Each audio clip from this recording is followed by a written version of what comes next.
प्रत्याभूति की संविदा किसे कहते हैं और प्रत्याभूति की संविदा और क्षतिपूर्ति की संविदा में क्या अंतर है। तो अभी हम जो पढ़ेंगे what is contract of guarantee. यहाँ पे क्या पढ़ रहे हैं हम कि प्रत्याभूति यानी कि आप किसी को एक गारंटी दे रहे हैं, उसके जो संविदा होगी वो क्या कहलाएगी, और क्षतिपूर्ति की संविदा और प्रत्याभूति की संविदा में अंतर क्या है। क्षतिपूर्ति की संविदा जो थी वो हमने 124, 125 में पढ़ी, और अभी हम पढ़ेंगे वो होगा हमारा 126 प्रत्याभूति की संविदा। भारतीय संविदा अधिनियम की धारा 126 में प्रत्याभूति की संविदा की परिभाषा दी गई है। इसके अनुसार प्रत्याभूति की संविदा किसी पर व्यक्ति द्वारा व्यतिक्रम की दशा में उसके वचन का पालन और उसके दायित्व का निर्वहन करने की एक संविदा होती है। यानी कि प्रत्याभूति की संविदा में पर व्यक्ति जो होता है वह उसके व्यतिक्रम में अगर वो कुछ गलती करता है जिसके कारण संविदा में कोई ऐसा हम कह सकते हैं संविदा भंग हुआ हो, उसके वचन का वह पालन नहीं करता है, तो वहाँ उसके पालन और दायित्व का निर्वहन कौन करेगा, वह जो थर्ड पर्सन होगा पर व्यक्ति करेगा। तो वही प्रत्याभूति की संविदा कहलाती है। जो क्षतिपूर्ति की संविदा होती है उसमें वह पर्सन जो होता है वह अनुरोध के आधार पर आता है, वह उसकी रिक्वेस्ट के आधार पर आता है, और प्रत्याभूति की संविदा जो होती है इसके अंदर वह उस संविदा का पक्षकार होता है। यानी कि प्रत्याभूति की जो संविदा होगी उसमें 3 पक्षकार होते हैं और क्षतिपूर्ति की संविदा में 2 ही पक्षकार होते हैं। तो हम कह सकते हैं कि प्रत्याभूति की संविदा और क्षतिपूर्ति की संविदा एक समान लगती है, लेकिन उसमें कुछ अंतर है जिसके आधार पर हम उनको क्या कर सकते हैं, अलग अलग परिभाषित और समझ सकते हैं। सरल शब्दों में क्या कहा जाएगा, जब कोई व्यक्ति अपने वचन का पालन न करे तब उसकी ओर से पालन करने का दायित्व किसी अन्य व्यक्ति ने अपने ऊपर ले लिया हो, उसे हम प्रत्याभूति की संविदा कहते हैं। उदाहरण लेते हैं, एग्जाम्पल, ए बी से 5,000 रुपये का ऋण लेता है। सी यह करार करता है या वचन देता है कि यदि ए ऋण का संदाय करने में असफल रहता है तो वह स्वयं उस ऋण की राशि का संदाय करेगा। यह प्रत्याभूति की संविदा है। यहाँ पर उस व्यक्ति ने अपने ऊपर यह बात ले ली है कि अगर वह व्यक्ति वह संदाय नहीं करेगा तो मैं यहाँ पर उस राशि का संदाय करूँगा, लेकिन यहाँ पर वह इस राशि के संदाय करने का करार करता है, तो यहाँ पर वह संविदा का एक पक्षकार माना जाएगा जो कि पर व्यक्ति होगा।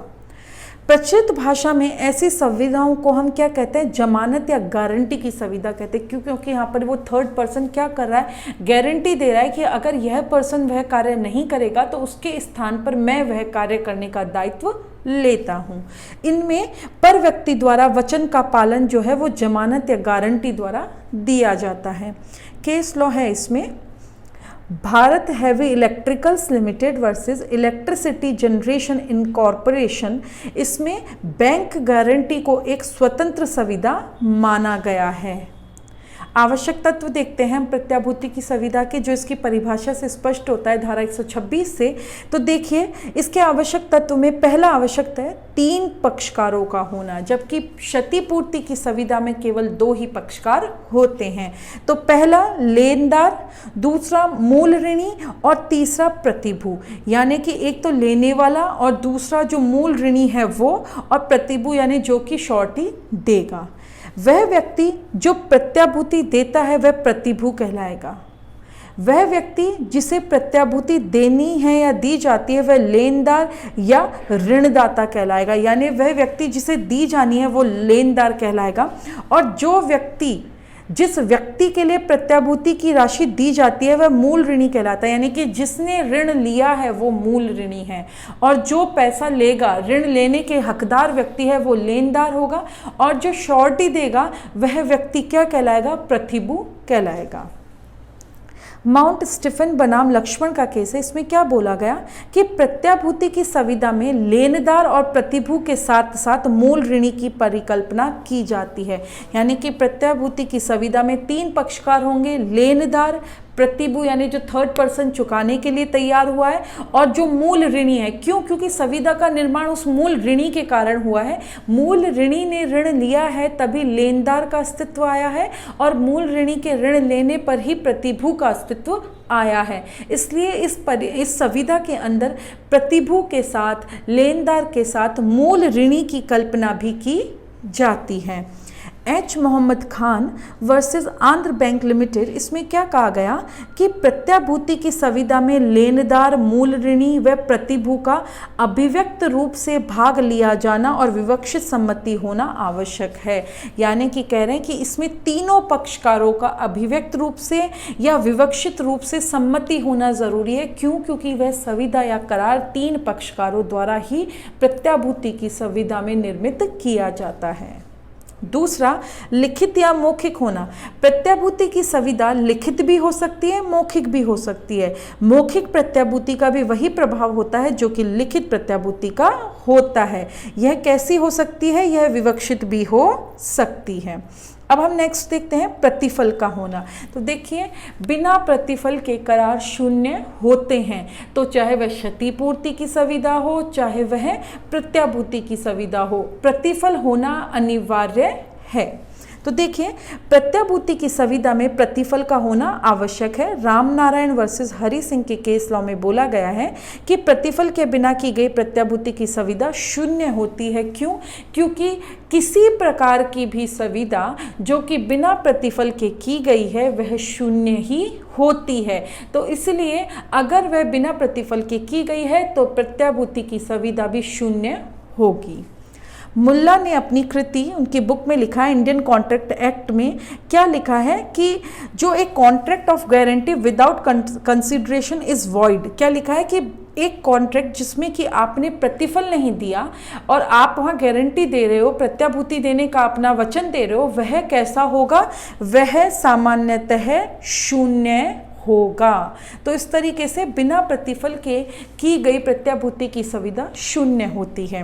दायित्व का होना, तो प्रत्याभूति की संविदा के लिए विधि द्वारा परिवर्तनीय दायित्व का होना आवश्यक है। इसीलिए तीन पक्षकार होते हैं जो कि करार में शामिल होते हैं, क्योंकि बिना किसी भी संविदा के किसी प्रकार के दायित्व का हम निर्धारण नहीं कर सकते। मंजू महादेव वर्सेस शिवप्पा का केस लॉ है, इसमें क्या बोला गया?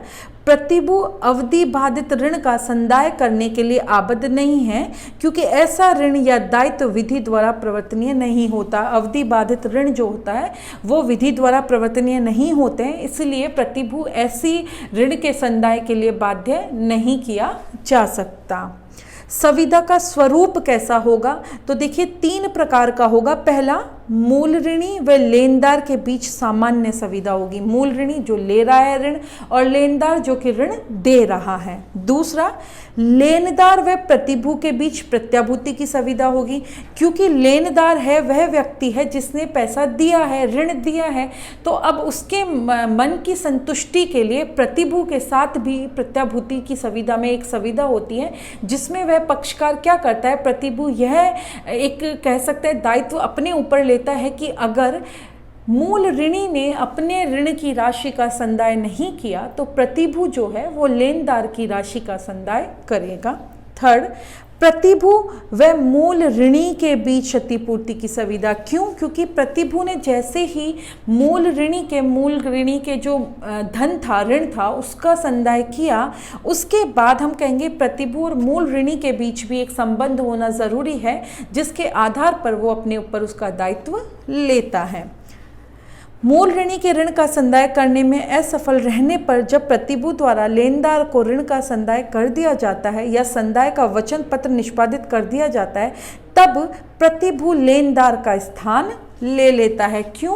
क्योंकि प्रतिभू ने वो पैसा किसको दे दिया? ऋण दे दिया लेनदार को। अब जो प्रतिभू है वह भी अपनी राशि को प्राप्त करेगा, तो अब लेनदार कौन व्यक्ति बन गया? प्रतिभू बन गया। अब लेनदार के स्थान पे कौन आ गया? प्रतिभू आ गया। अब हम देखते हैं क्षतिपूर्ति की संविदा और प्रत्याभूति की संविदा में अंतर, क्योंकि सामान्यतः दोनों एक प्रकार की लगती हैं, दोनों में तीसरा व्यक्ति है, तीसरा व्यक्ति जो है वो मेन जिसके साथ संविदा होती है उसका स्थान लेता है। तो इस आधार पर हम दोनों संविदाओं को हम कह सकते हैं कि ये एक प्रकार की समझी जाती हैं, एक प्रकार जैसी दिखती हैं, इसलिए अभी हम इसका अंतर भी देख लेते हैं। तो देखिए, क्षतिपूर्ति की संविदा में केवल दो पक्षकार होते हैं, क्षतिपूर्तिकर्ता और क्षतिपूर्ति धारी, जबकि प्रत्याभूति की संविदा में तीन पक्षकार होते हैं, मूल ऋणी, लेनदार और प्रतिभू। तो क्षतिपूर्ति की संविदा के दो पक्षकार होते हैं, एक तो क्षतिपूर्तिकर्ता और दूसरा क्षतिपूर्ति धारी, जबकि प्रत्याभूति की संविदा में तीन होंगे, मूल ऋणी जिसने ऋण लिया है, लेनदार जिसने ऋण दिया है और प्रतिभू जो कि मूल ऋणी के ऋण को उतारेगा। क्षतिपूर्ति की संविदा का उद्देश्य जो है वो हानि की प्रतिपूर्ति करना होता है, यानी कि जो हानि है उसको पूरा करना होता है, जबकि प्रत्याभूति की संविदा का उद्देश्य क्या है? वचनदाता द्वारा वचन का पालन नहीं किए जाने पर प्रतिभू द्वारा उसके पालन का दायित्व अपने ऊपर, यहाँ पे वो ड्यूटी रेस्पॉन्सिबिलिटी अपने ऊपर ले लेता है। तीसरा, क्षतिपूर्ति की संविदा का सृजन किसी अन्य व्यक्ति के अनुरोध के बिना होता है, यहाँ पर आप अनुरोध नहीं करते हैं, जबकि प्रत्याभूति की संविदा का सृजन किसी अन्य व्यक्ति के अनुरोध पर होता है, यहाँ पे रिक्वेस्ट होती है। क्षतिपूर्ति की संविदा केवल क्षतिपूर्तिकर्ता और क्षतिपूर्तिधारी के बीच में ही होती है, दो ही पक्षकार होते हैं, जबकि प्रत्याभूति की संविदा तीन प्रकार की संविदाएं उसके अंदर शामिल होती हैं। इसमें आपका हो गया मूल ऋणी के बीच में और लेनदार के बीच में, दूसरा लेनदार और प्रतिभू के बीच में, और तीसरा हो गया मूल ऋणी और प्रतिभू के बीच में। तो इस तरीके से इसमें तीन प्रकार की संविदाओं को शामिल माना गया है। क्षतिपूर्ति की संविदा का एक मूल और प्रत्यक्ष व्यवहार होती हैं तथा तीसरे पक्षकार के बिना स्वतंत्र रूप से की जाती हैं, क्योंकि इसमें तीसरा पक्षकार नहीं होता है, जबकि प्रत्याभूति की जो संविदा होती है वो मूल ऋणी की पूर्व धारणी करती है, यानी कि पहले से यह बात निर्धारित होती है। क्षतिपूर्ति की संविदा में क्षतिपूरक अपने नाम से तीसरे पक्षकार के विरुद्ध वाद नहीं ला सकता जबकि अभी हस्तांकन न हो गया हो, यानी हस्ताक्षर नहीं हुआ हो, जबकि प्रत्याभूति की संविदा में प्रतिभू जो है मूल ऋणी द्वारा लेनदार को दे ऋण का उन्मोचन कर देता है, वहां वह संदाय या उन्मोचन पर विधि की दृष्टि में मूल ऋणी के विरुद्ध अपने अधिकारों से कार्रवाई करने का हकदार हो जाता है। तो यहाँ उसको वह हक मिल जाते हैं, जबकि इसमें नहीं मिलते हैं, और यही क्षतिपूर्ति और प्रत्याभूति की संविदा में अंतर है, और इसी के आधार पर हम दोनों को अलग अलग परिभाषित कर सकते हैं। और एक केस लॉ है नागरिक सहकारी bank versus union of India, इसमें बोला गया है कि क्षतिपूर्ति की संविदा और प्रत्याभूति की संविदा के बीच अंतर को स्पष्ट करके कहा गया कि ये दोनों संविदाएं जो हैं वो अलग अलग होती हैं और दोनों के पक्षकार अलग अलग होते हैं, और पक्षकारों के बीच जो करार होता है वो क्षतिपूर्ति की संविदा में दो पक्षकारों के मध्य होता है, और जबकि प्रत्याभूति की संविदा में तीन पक्षकारों के मध्य होता है।